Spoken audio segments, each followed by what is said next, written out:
കേരളത്തിലും അട്ടിമറി ശ്രമം.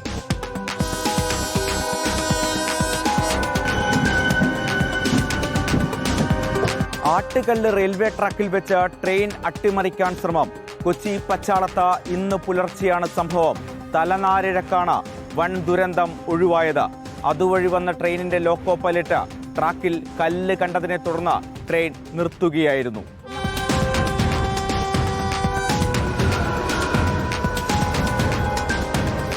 മൈസൂരു തിരുവനന്തപുരം ട്രെയിൻ പച്ചാളം മേൽപ്പാലത്തിന് സമീപത്ത് എത്തിയത് ഇന്ന് പുലർച്ചെ 4:15. ട്രാക്കിന്റെ നടുവിൽ ആട്ടുകല്ല് കണ്ടതിനെ തുടർന്ന് ലോക്കോ പൈലറ്റ് ട്രെയിൻ നിർത്തി റെയിൽവേ പോലീസിനെ വിവരമറിയിച്ചു. പോലീസ് എത്തി കല്ല് ട്രാക്കിൽ നിന്നും മാറ്റി. കഴിഞ്ഞ കുറേ കാലമായി ട്രാക്കിനരികിൽ പൊന്തക്കാട്ടിൽ ഉപേക്ഷിച്ച നിലയിൽ ഈ ആട്ടുകല്ല് കണ്ടിരുന്നുവെന്നാണ് നാട്ടുകാർ പറയുന്നത്.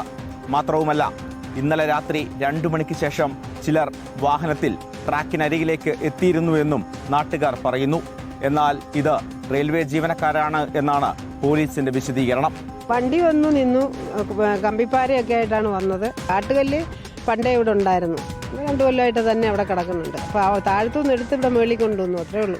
അറിഞ്ഞപ്പോൾ തന്നെ ഞങ്ങൾ CCTV നോക്കി.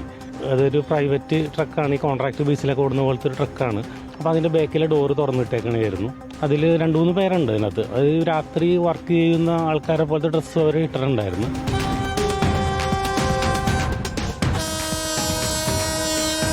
ലഹരി സംഘം സ്ഥിരമായി തമ്പടിക്കുന്ന സ്ഥലമാണിതെന്നാണ് നാട്ടുകാർ പറയുന്നത്. അത്തരം സംഘങ്ങളെ തന്നെയാണ് പോലീസും സംശയിക്കുന്നത്. ഡോഗ് സ്ക്വാഡ് അടക്കമുള്ളവർ സ്ഥലത്തെത്തി വിശദമായ പരിശോധന നടത്തി. സമീപ പ്രദേശങ്ങളിലെ CCTV ക്യാമറകളടക്കം പരിശോധിച്ചാണ് പോലീസിന്റെ അന്വേഷണം പുരോഗമിക്കുന്നത്. കൊച്ചി ക്യാമറ ടീമിനൊപ്പം reporter Arjun Mattannur, in reporter.